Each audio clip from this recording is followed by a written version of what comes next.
اللہ تعالیٰ بندوں کو آزماتا ہے، پرکھ کرتا ہے، امتحان لیتا ہے، طرح طرح کی نعمتوں سے اسے مالا مال کرتا ہے، کاروبار وسیع ہو جاتا ہے، اس کے لیے دولت کے انبار لگ جاتے ہیں، دنیاوی مال و اسباب اس کے لیے جمع ہو جاتا ہے، منصب ملتا ہے، عہدہ ملتا ہے، اقتدار ملتا ہے، شان و شوکت ملتی ہے، لوگوں کے دلوں میں اس کا گھر بنتا ہے، تو اس کے ذہن میں یہ بات آتی ہے کہ میرے رب نے مجھے جو عزت دی ہے میں اس کا استحقاق رکھتا تھا، اور میں اگر اس لائق نہ ہوتا تو مجھے کیوں نوازا جاتا، تو گویا میرا رب میرے اوپر راضی ہے۔ اور پھر جب محفل نعت میں مہمان خصوصی بھی بن گئے تو پھر تو ان کے نفس کو اور تسکین مل گئی۔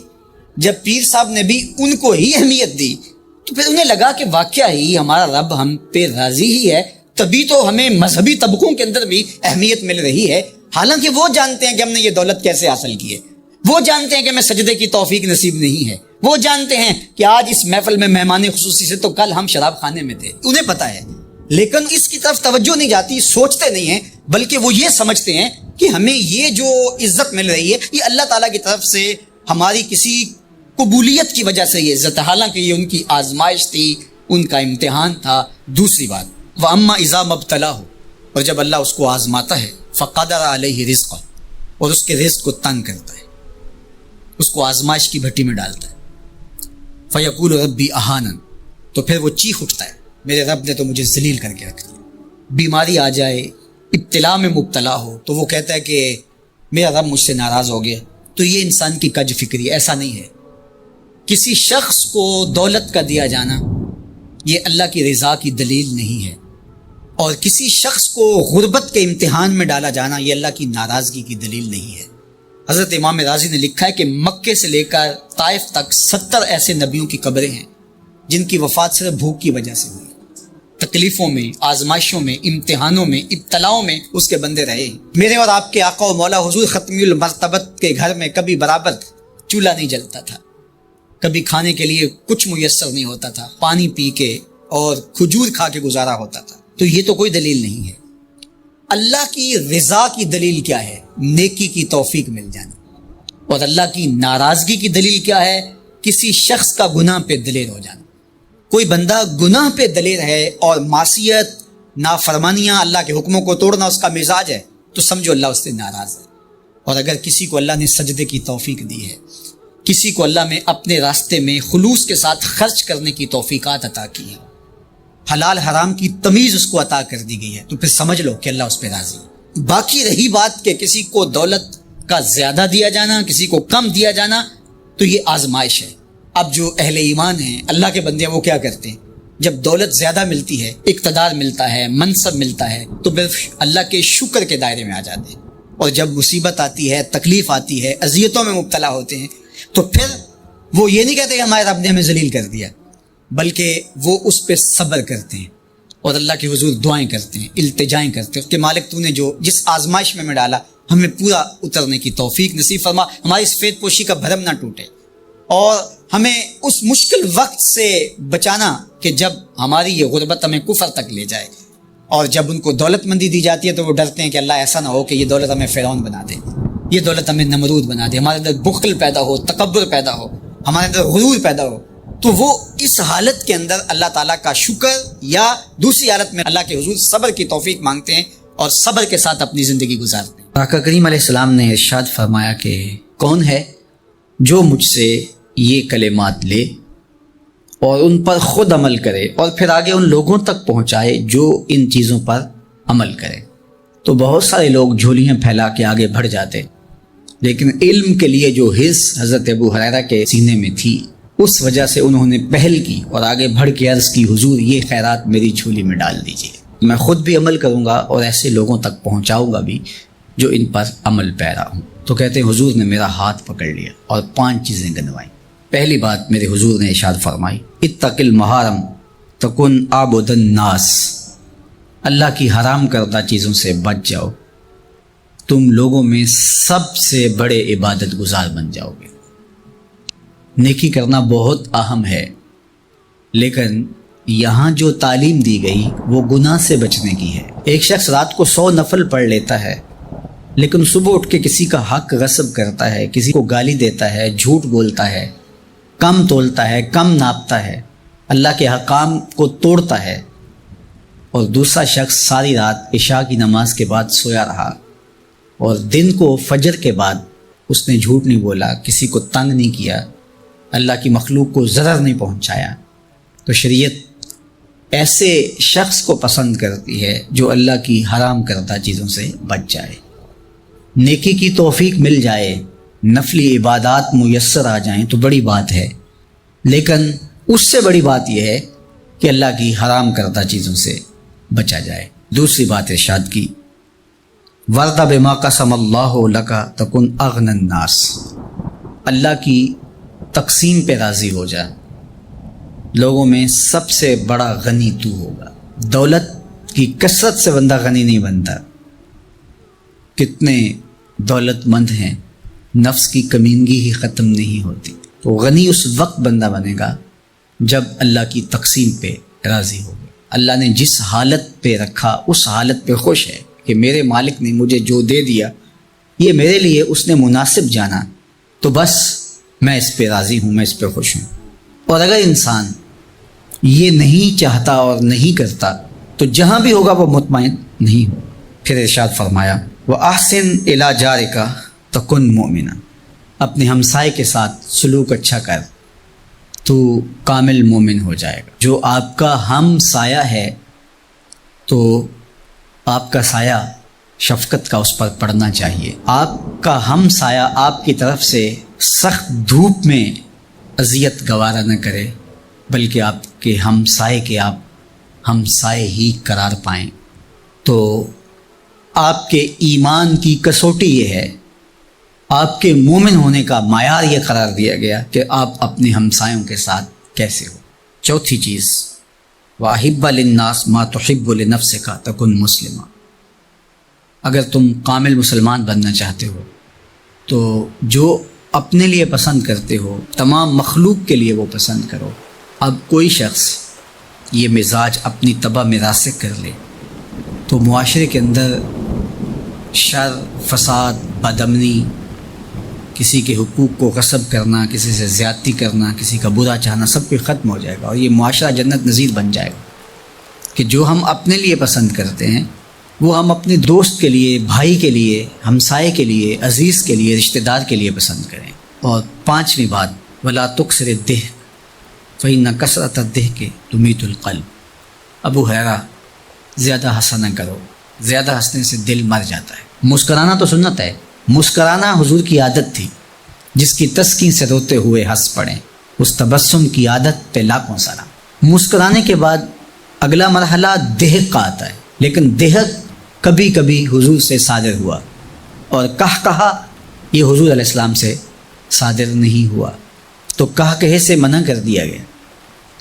دہک کبھی کبھی ہو اور تبسم آپ کی زندگی میں شامل ہو۔ اللہ اس حدیث پاک کا نور ہماری روحوں میں اتار دے اور ہمارے باطن میں چراغاں کرے۔ کرونا وائرس کی وجہ سے پورے ملک کے اندر لاک ڈاؤن ہے، تو اس موقع سے بھرپور فائدہ حاصل کر کے ہمیں ذکر و فکر کی طرف آنا چاہیے۔ قرآن مجید کی تلاوت، کثرت نوافل، قضا شدہ نمازوں کی ادائیگی اور دیگر امور خیر بجا لانے چاہیے۔ اپنے ماں باپ کی صحبت میں بیٹھنا چاہیے، ان کی دعائیں لینی چاہیے، اپنے بچوں کے پاس بیٹھیں، اور بہت سارے اور امور جو ہم اپنی مصروفیات کے باعث پورے نہیں کر پاتے، تو یہ موقع ہے ان کو پورا کرنے کا۔ لیکن اس موقع سے ناجائز فائدہ حاصل کرتے ہوئے بہت سارے لوگ اپنے مکانوں کی چھتوں پہ دھاتی تاروں کے ذریعے پتنگیں اڑانے کے شغل میں مصروف ہیں، تو اس شغل سے خدا را باز آئیے۔ یہ موقع ایک دوسرے کی مدد کرنے کا ہے، نصرت اور اعانت کرنے کا ہے، نہ یہ کہ مکانوں کی چھتوں پہ کھڑے ہو کے آپ خونی کھیل کھیلیں اور دھاتی ڈور کے ذریعے سے لوگوں کے گلے کٹیں اور لوگوں کو نقصان ہو۔ تو اس سے خدا را ہمیں خود بھی باز آنا چاہیے اور اپنے بچوں کو بھی اس سے روکنا چاہیے، ان کی حوصلہ شکنی کرنی چاہیے۔ ویسے بھی علماء نے کہا کہ یہ جو پتنگ کٹتی ہے تو بچے اس کو لوٹنے کے لیے دوڑتے ہیں اس کے پیچھے، تو عمومی طور پہ ہمارے ہاں یہ کہا بھی جاتا ہے کہ میں پتنگیں لوٹ رہا ہوں یا لوٹ کے لایا ہوں، تو شرعاً وہ اس کی ملک نہیں تھی، تو وہ کیسے اس کو اپنے پاس رکھ سکتا ہے؟ تو یہ ایسا گناہ ہے جس کو گناہ نہیں سمجھا جاتا۔ اور بچپن میں معصوم ذہن پر لوٹ مار کا تصور اس سے ابھرتا ہے، اور آج وہ پتنگ لوٹ کے لایا ہے تو کل بڑا ہو کے بڑا لٹیرا بنے گا۔ تو یہ ماں باپ کو سوچنا چاہیے کہ پتنگ لوٹنے کا عمل لوٹنے کی ایک مشق ہے، اور بچہ اس کو کوئی برائی نہیں سمجھ رہا اور اس کو گناہ نہیں سمجھ رہا، حالانکہ یہ مال لکتا ہے۔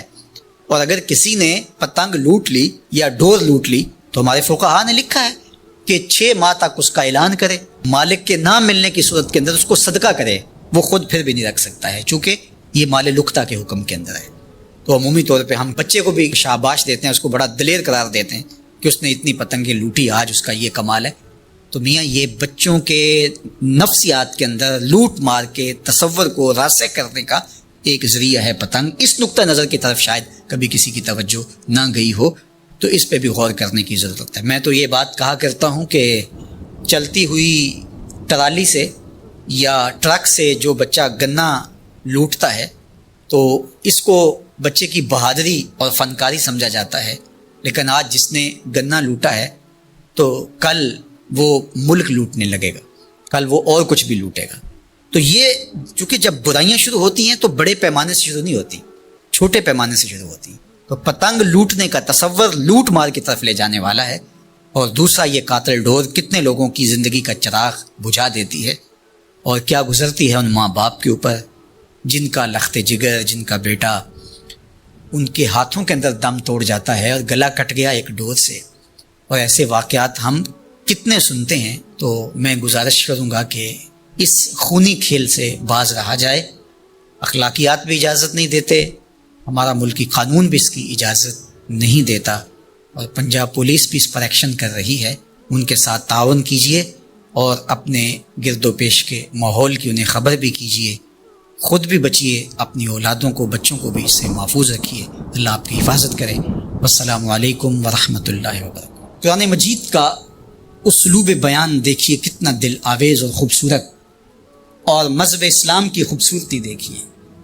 غریبوں کو، یتیموں کو، لاچاروں کو، اپاہج اور کمزوروں کو، بیوگان اور اراملہ اور مساکین کو مدد کرنا، ان کی اعانت کرنا، ان کو کھانا دینا، یہ تو سارے لوگ کہتے ہیں، لیکن قرآن نے کتنی خوبصورتی کے ساتھ ہمیں بتایا کہ مسئلہ کھانے کا نہیں ہے، مسئلہ ان کو عزت دینے کا ہے۔ اگر تم ان کو کھانا دیتے ہو اور تذلیل بھی کرتے ہو تو تم اللہ کی رضا کبھی نہیں پا سکتے۔ اللہ کی رضا تمہیں تب نصیب ہوگی جب تم ان کی عزت نفس کا خیال رکھو گے، ان کی تذلیل نہیں کرو گے۔ تم ان کی تصویریں سوشل میڈیا پہ اور اخباروں پہ ڈال کر کے ان کی تذلیل کا سبب اور ذریعہ نہیں بنو گے، تو پھر تمہارا رب تم سے راضی ہے۔ تو بات کھانا دینے کی نہیں ہے، قرآن کہتا ہے تم ان کی خدمت کرو، ان کو کھانا کھلاؤ، لیکن اس چیز کا تمہیں پہلے خیال ہونا چاہیے کہ تم ان کی عزت نفس کو مجروح نہ ہونے دینا۔ وَرَجُلٌ تَصَدَّقَ بِصَدَقَةٍ فَأَخْفَاهَا حَتَّى لَا تَعْلَمَ شِمَالُهُ مَا تُنْفِقُ يَمِينُهُ۔ میرے حضور نے فرمایا جس شخص نے صدقہ کیا اور اتنے مخفی انداز میں کیا کہ جو دائیں ہاتھ نے خرچ کیا بائیں ہاتھ کو اس کا پتہ ہی نہ چلا، قیامت کے دن جب کوئی سایہ نہیں ہوگا اللہ ایسے شخص کو اپنے عرش کا ٹھنڈا سایہ نصیب فرمائے گا۔ کتنی بڑی بات ہے۔ قرآن نے ہمیں سرا و اعلانیہ دونوں طریقے بتائے ہیں۔ اعلانیہ بھی خرچ کر سکتے ہو، مخفی بھی خرچ کر سکتے ہو، لیکن اعلانیہ خرچ تم تب کرو گے جب کسی کی عزت نفس کا مسئلہ نہیں ہو۔ آپ مسجد کے لیے فنڈ مانگ رہے ہیں، کوئی بات نہیں، یہاں تو کوئی ایسا شخص نہیں ہے، لیکن کسی ایک شخص کو دے رہے ہیں تو پھر آپ کو اس بات کا خیال کرنا ہوگا، اس وقت پھر مخفی کرنا تمہارے لیے ضروری ہے۔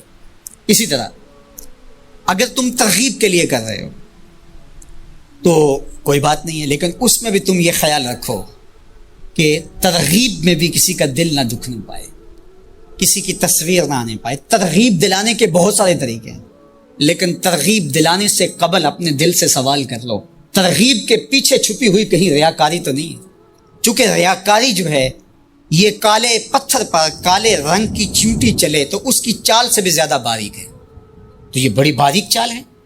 تو بعض کا بندہ کہتا ہے میں تو ترغیب کے لیے کر رہا ہوں، لیکن اس کے پیچھے اس کا نفس کھڑا ہوتا ہے، اور اس کے نفس پہ یہ شاک ہوتا ہے کہ وہ بغیر تشہیر کے کرے، تو وہ ترغیب کا نام لے کے اپنی اس ریاکاری کے اوپر ترغیب کا پردہ ڈالنا چاہتا ہے، لیکن ہوتی ریاکاری ہی ہے۔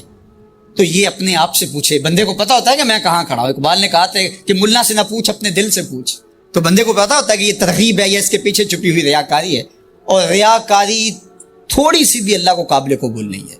حضرت ابو امامہ الباہلی رضی اللہ تعالیٰ عنہ فرماتے ہیں کہ میں نے حضور سے پوچھا کہ ایک شخص جہاد کرتا ہے اور اپنی جان وار دیتا ہے, اور اس کا مقصد اللہ کے دین کو سر بلند کرنا ہے, لیکن اس کے ذہن میں یہ بھی ہے کہ چلو میری بہادری کے جھنڈے بھی لگ جائیں گے, تو کیا اس کو اس عمل کا صلہ ملے گا؟ تو میرے حضور نے ارشاد فرمایا فلا شیء لہ, اسے کوئی اجر نہیں ملے گا. اللہ صرف اسی عمل کو قبول کرتا جو محض اس کے لیے کیا جائے.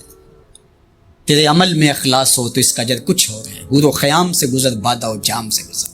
جو محض اس کی رضا کے لیے عمل کیا جائے وہی عمل ہے. حضرت معاذ بن جبل رضی اللہ تعالیٰ عنہ حضور کے روضہ انور کے پاس بیٹھ کے رو رہے تھے. حضرت عمر گزرے تو رک گئے. کہا معاذ رو رہے ہو؟ کہا کہ صاحب مزار کا ایک فرمان یاد آیا جس نے مجھے رلا دیا. تو کہا وہ کیا فرمان تھا؟ کہا ایک دن حضور نے کہا تھا تھوڑی سی ریا بھی شرک ہے, تھوڑی سی ریا بھی شرک ہے. تو ضرور رکیے, آپ ترغیب کا نام لے رہے ہیں کہ میں ترغیب دینے کے لیے کر رہا ہوں, لیکن ذرا ایک لمحے کے لیے رک کے اپنے آپ سے سوال کر لیجئے, ترغیب کے پردوں کے پیچھے چھپی ہوئی کہیں ریا تو نہیں ہے؟ اگر ریا کہیں چھپی ہے تو عمل ضائع ہو گیا, عمل برباد ہو گیا. کیتی کتری پئی کھو محمد تے سکہ بنیا زردہ, سب کچھ برباد ہو گیا. اس لیے محض اس کی رضا کے لیے ترغیب بھی اگر آپ کی نیت ہے تو اس سے قبل اچھی طرح اپنے آپ کو جانچ لیں کہ ہم کھڑے کہاں ہیں. اللہ اکبر. تو کہا کہ کلا بل لا تکرمون الیتیم, تمہارا مسئلہ یہ ہے کہ تم یتیم کی تکریم نہیں کرتے ہو, عزت نہیں دیتے. حضور علیہ الصلوۃ والسلام نے فرمایا کہ مومن کا معاملہ بھی بڑا عجیب ہے کہ اسے اگر تکلیف ہوتی ہے تو اس پر وہ صبر کرتا ہے, یا اسے خوشی ملتی ہے تو اس پر وہ شکر کرتا ہے. تو دونوں صورتوں میں اللہ اس کو اجر عطا کرتا ہے, اور یہ صرف شان مومن کی ہی ہے کہ وہ مصیبت پر صبر کرے. بلکہ فرمایا کہ مومن کے پاؤں میں کانٹا بھی چبھتا ہے تو اس کا بھی اس کو اجر دیا جاتا ہے, اس کے درجے بلند ہوتے ہیں, اس کے گناہ معاف کر دیے جاتے ہیں, اس کی خطاؤں سے درگزر کر لیا جاتا ہے. لیکن یہ مشروط ہے اس تکلیف کو صبر کے ساتھ برداشت کرنے سے. اگر وہ واویلا کرتا ہے, ناشکری کے کلمات کہتا ہے, تو تکلیف تو ختم نہیں ہوتی لیکن اجر زائل کر دیا جاتا ہے.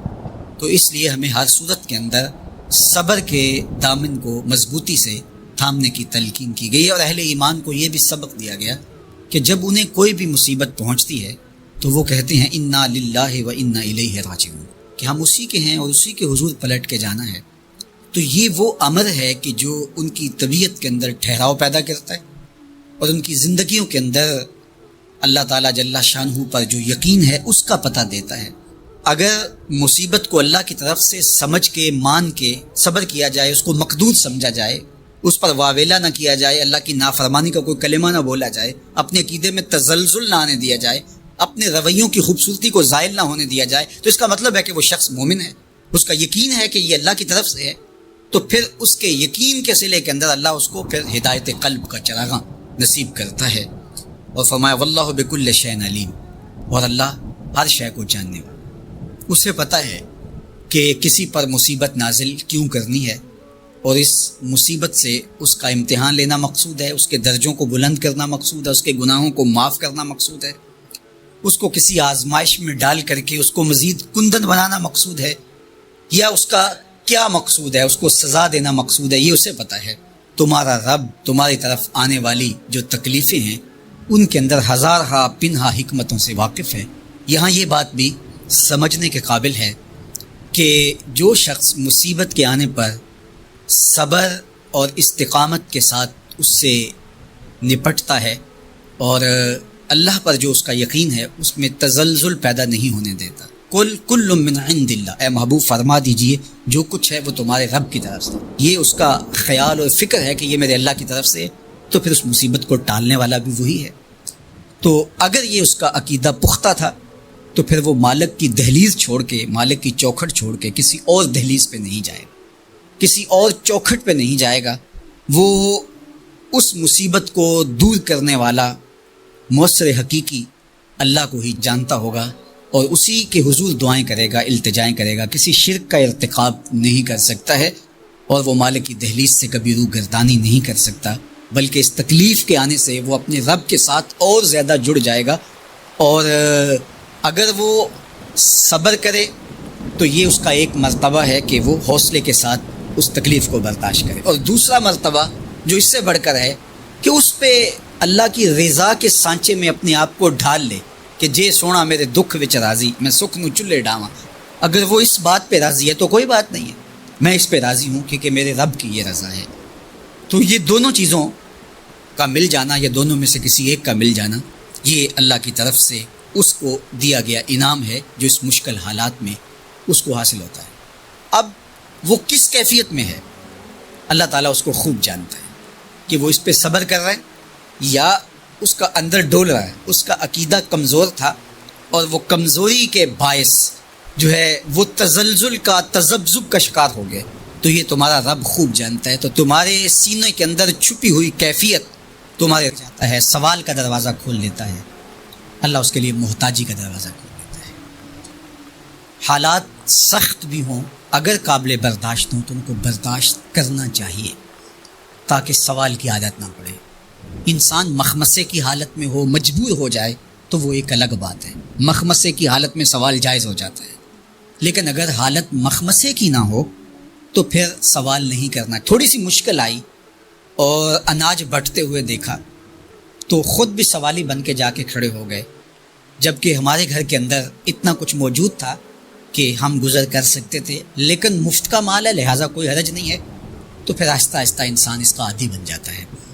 اللہ اس وقت سے بچائے کہ ہم محتاج ہوں اور ہمیں عملاً اس جگہ پہ آنا پڑے، اللہ سب کو محفوظ فرمائے۔ لیکن اگر حالات کچھ تلخ بھی ہوں تو پھر بھی اگر آپ دیکھیں اپنے آپ کو کہ کیا ہم ایسی جگہ پہ تو نہیں ہیں کہ ہم سوال کرنے جائیں، تو باہر ایک ماحول دیکھ کر کے تو لپک پڑنا، تو اس سے آپ کی طبع کے اندر سوال کی عادت پیدا ہوگی، تو اس لیے جو مانگنا شروع کر دیتا ہے پھر اس کے لیے محتاجی کا دروازہ بند نہیں ہوتا، الا یہ کہ کوئی سخت مجبور ہو جائے تو شریعت اس کو اس کی اجازت دیتی ہے۔